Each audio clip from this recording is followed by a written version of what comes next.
Il est 20h, en tête ce soir, c'est le Rassemblement national avec 23,2%. L'extrême droite française sur la première marche du podium, du jamais vu. Alors forcément, elle savoure sa victoire. 2 ans après l'élection présidentielle, c'est Marine Le Pen, Jordan Bardella, notre liste du Rassemblement national qui rassemble le plus grand nombre de suffrages. Emmanuel Macron voulait un plébiscite. Il a, je crois, un signe très fort de rejet. Il prend une claque.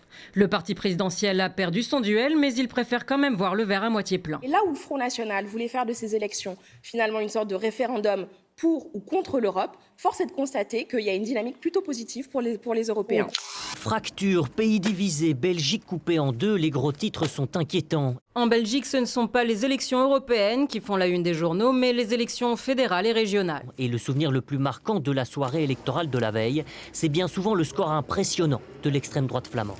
Une extrême droite propulsée en deuxième position pour les fédérales comme pour les européennes.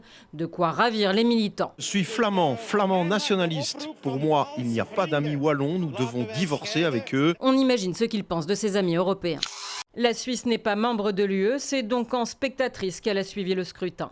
Pas de raz-de-marée populiste à l'issue des élections européennes, mais les partis nationalistes et d'extrême droite arrivent en tête dans plusieurs grands pays de l'Union. Mais ce qui marque aussi les Helvètes, c'est l'engouement suscité par ces élections traditionnellement boudées. Plus d'un Européen sur 2 est allé voter. Alors, c'est le meilleur score depuis 99. C'est 9 points de plus qu'il y a 5 ans. On n'a pas encore toutes les explications de cette participation très élevée. Ce qu'on voit, par exemple, en France et en Allemagne, c'est que les jeunes qui, en général, vont pas tellement voter, se sont mobilisés davantage et ils sont massivement allés voter pour les Verts, ce qui explique effectivement cette percée que l'on voit à l'échelle du continent. Les électeurs des 28 pays de l'Union étaient appelés à renouveler le Parlement européen.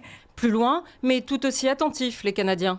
C'est clair que les partis traditionnels sont en perte de vitesse, donc ceux qui ont, on pourrait dire, façonné l'Europe comme on la connaît aujourd'hui, ce qui donne au final un Parlement différent, déstabilisé. Il y aura de nouveaux jeux d'alliance parce que les dynamiques vont changer au sein du Parlement européen, un organe bien sûr influent pour déterminer des politiques européennes, les politiques de l'Union européenne.